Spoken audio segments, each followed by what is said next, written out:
Assalamu alaikum wa rahmatullahi wa barakatuh. Welcome back, my dear viewers of IQRA TV and Real Talk. I hope you've had a good break. You've enjoyed your tea, coffee, faluda, whatever it is that you're having. From next week, I'm sure many people will be having faludas when they break their fast. I'm not sure that people do that at the moment.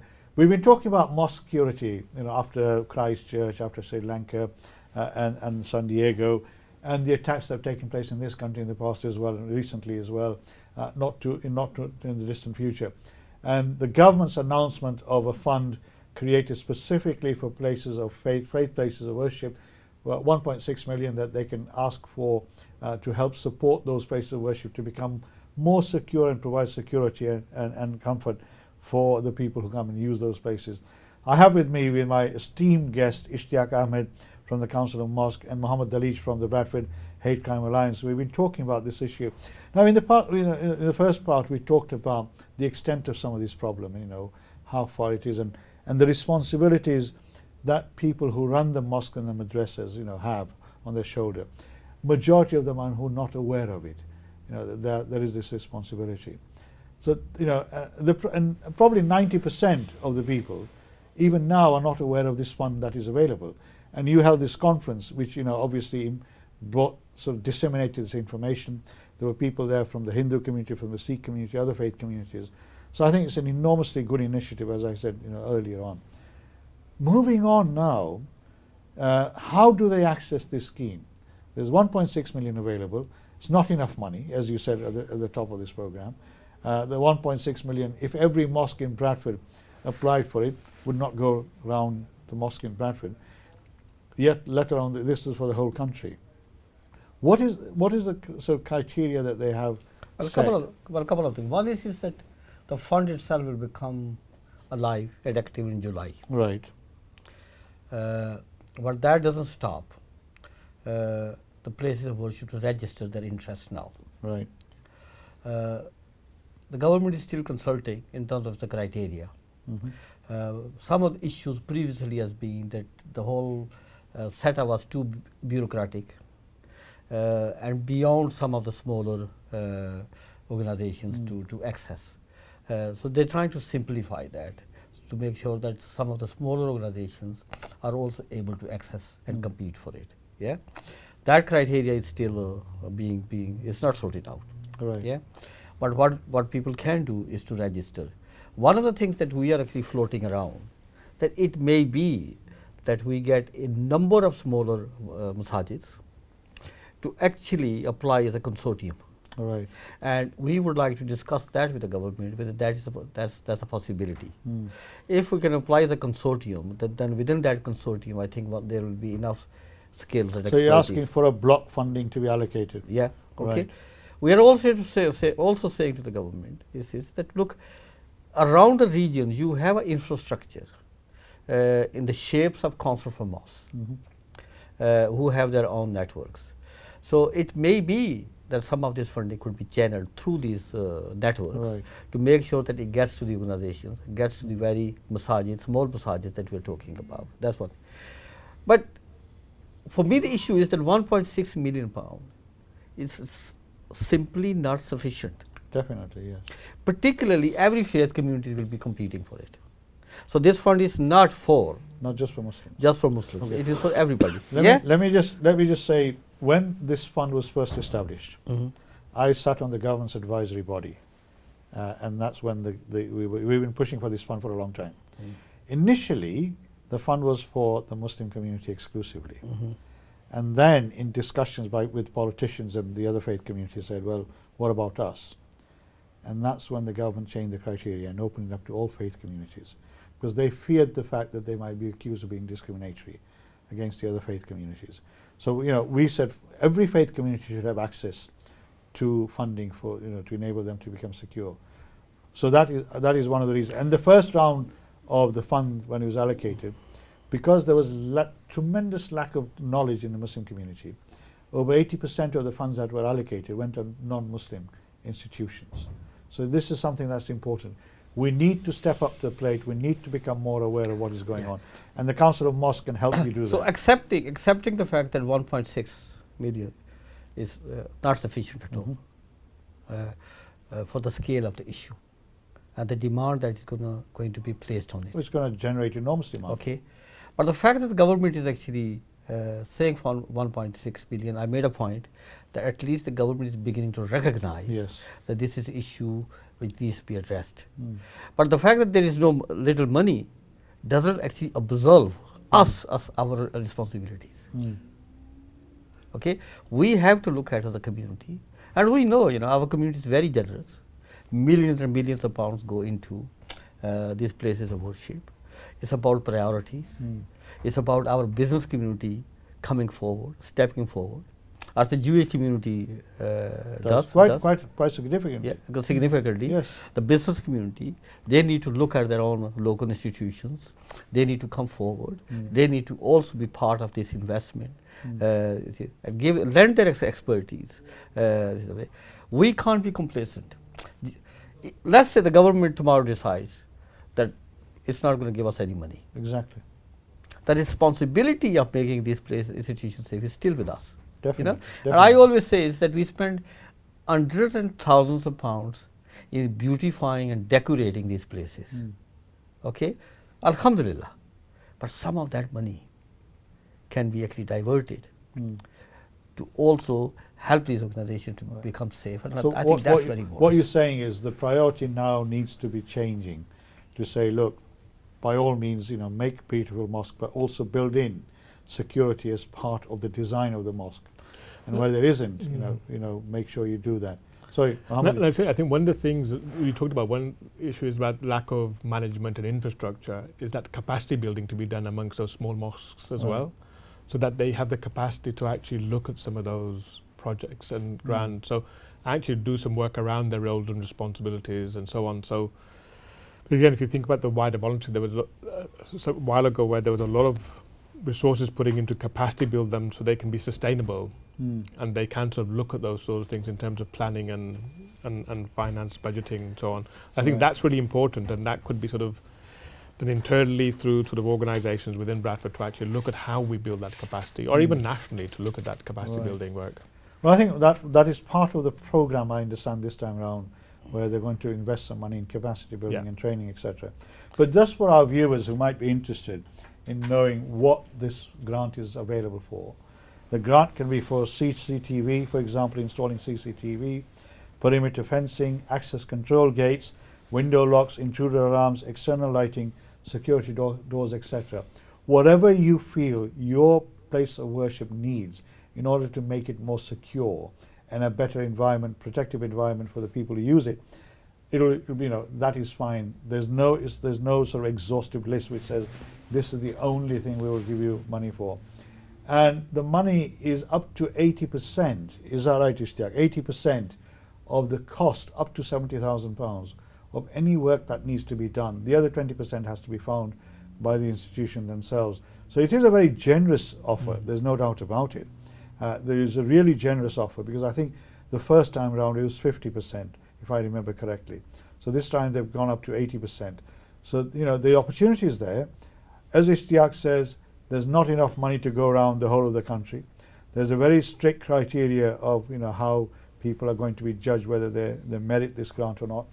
But the most important thing in my view is, as Muhammad says, we have all to a greater or lesser extent become victims of hate crime, anti-Muslim hate crime, and we need to make sure that that is reported to the institution, to either the police directly, to the Bradford Hate Crime Alliance, if we don't want to go to the police, because until and unless we have the evidence, to capture the evidence of the extent of anti-Muslim hate crime, we will not be able to affect change policies at senior government level.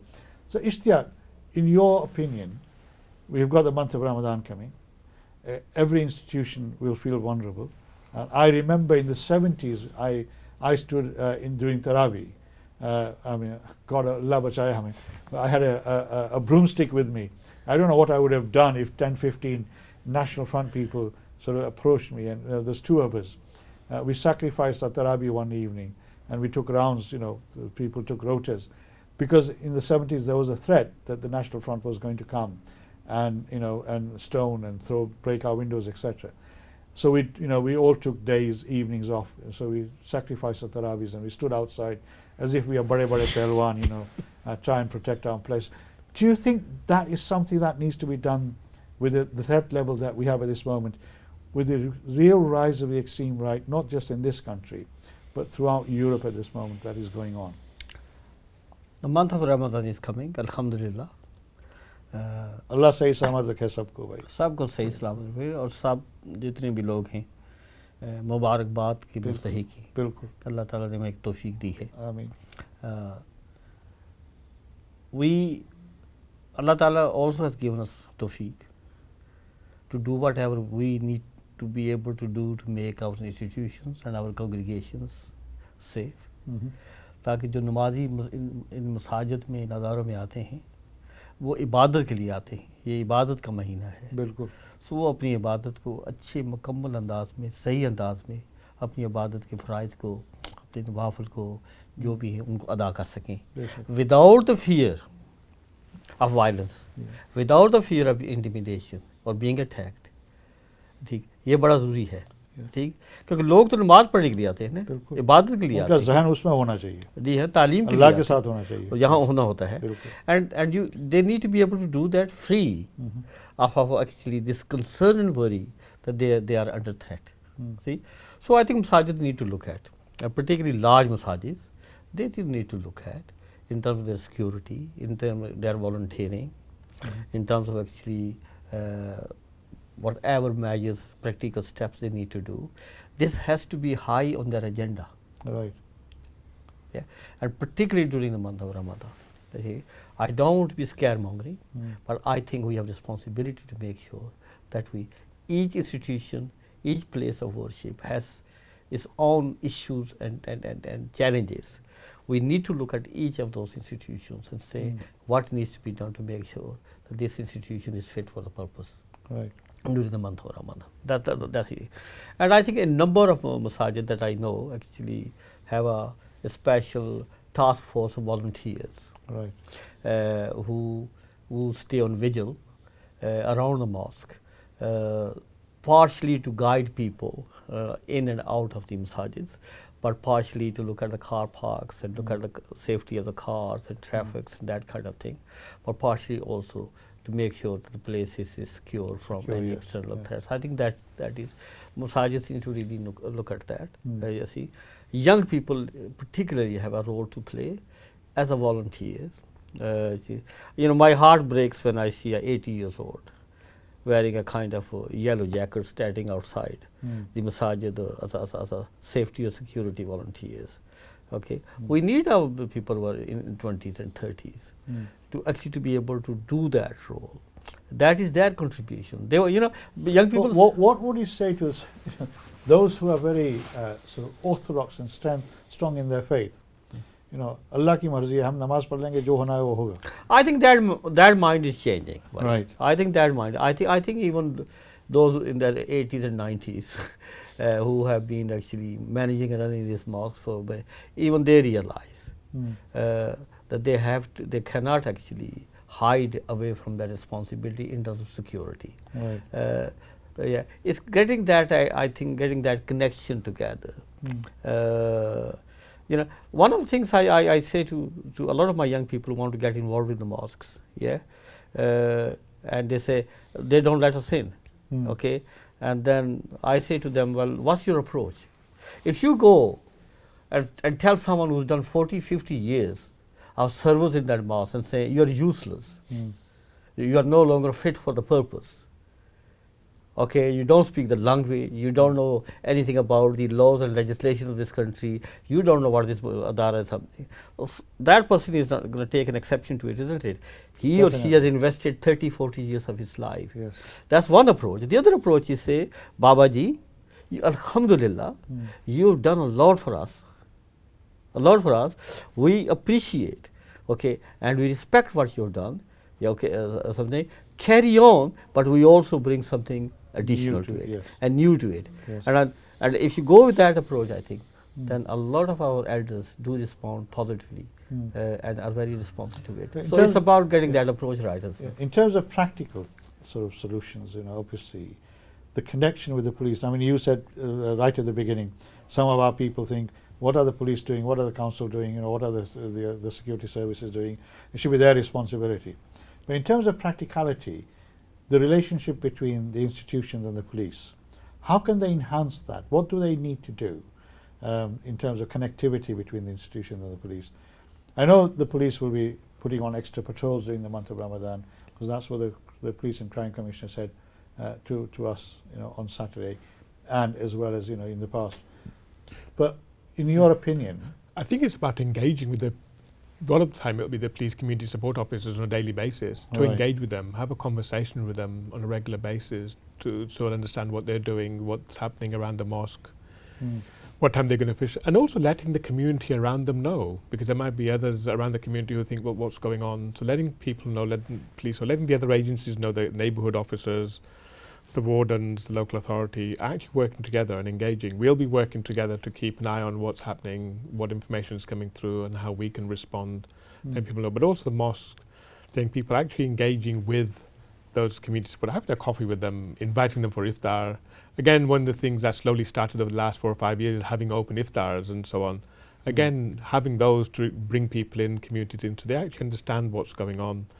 So you get more support and resilience built up as well. And also people will then sort of naturally think about sort of, we need to protect our own communities.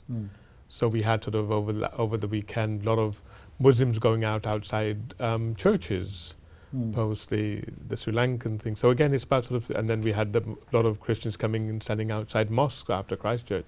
So again, it's about, so it's about sort of how do we bring the communities together, different faith communities, and also general communities. And over the weekend, we've done the opposite. We've gone to churches. Yes, exactly. On Friday, on Sunday, I was at a church in Dewsbury to say, we stand with you, shoulder to shoulder, you know.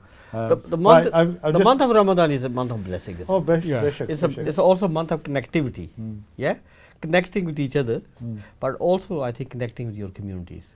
So let us use this month of blessing, to bring people in. Do that engagement. You know, I deliberately shied away from talking about the police and its roles and responsibility for the simple reason, because the last thing I want to do is actually police officers standing on the door. No, we don't want that. I agree. It's getting that balance. The police needs to be there when we need it. But the community also needs to take responsibility and then have that connection, that engagement to make sure that we also benefit from their advice and their input. We cannot devolve our responsibility to somebody else, and that's the important point. I mean, I just want to come back slightly to this funding available. The criteria for the funding. Obviously, one of the things they've asked for is, you know, you have to be in touch with your local crime prevention reduction, or there's a new term for it, isn't there, officer, because their report is going to be quite important and vital in this, in the funding process application. Is that correct? Again, the criteria is not very clear. I don't want to be too specific, because I think the criteria is still emerging. What they have done is that previously each applicant had to provide three quotations. And getting that 3 quotations and getting the price itself was. So what they've done is that they said, okay, we're not going to ask for 3 quotations. In each locality, they're going to have designated officers who you can contact. They will come and visit your premise. They will do the assessment of what you require. You send that assessment to a central team. They will look at that assessment and they will put a price on it. And that basically price becomes your funding application. Along with that, they are saying is that you have to evidence, and evidence is about looking at your local statistics. This is where Muhammad's signalization becomes very important in terms of actually what does local data tell us about hate crime. So the extent of hate crime in the area, and whether the institution itself has been the target in the past. And whether if there's any graffiti, if any form of hatred against your institutions, if you got any visual photographs of it, reports of it, all that helps. I think they are now actually saying, in terms of evidencing it, I think they have become a bit more relaxed than in the past.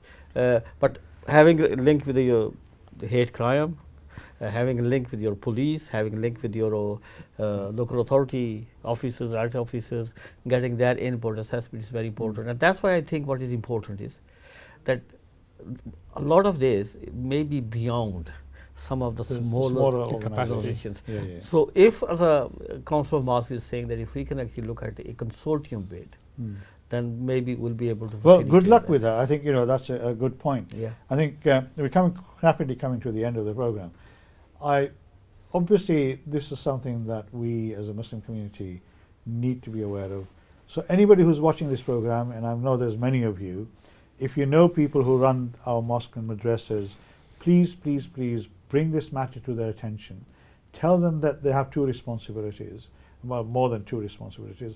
One is to make sure that they provide adequate facilities for the Muslim community in their locality, but also at the same time that those facilities have provide safe and secure environment.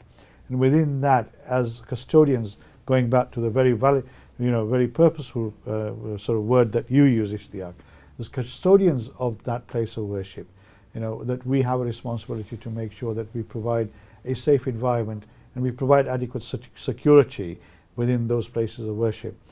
Can I come back to this issue that Ishtiyaq mentioned, and that is young people. We need more and more young people to step up, to take on some of this volunteering work.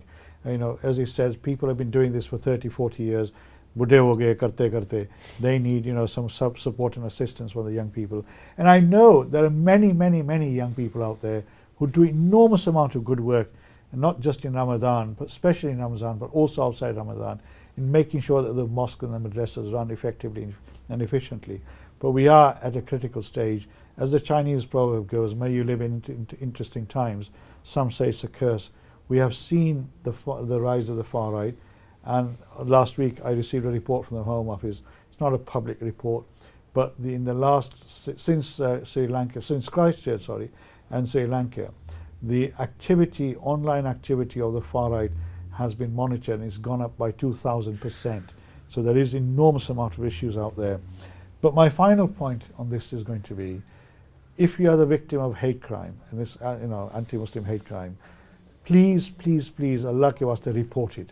Because government will only do things when they have the evidence there.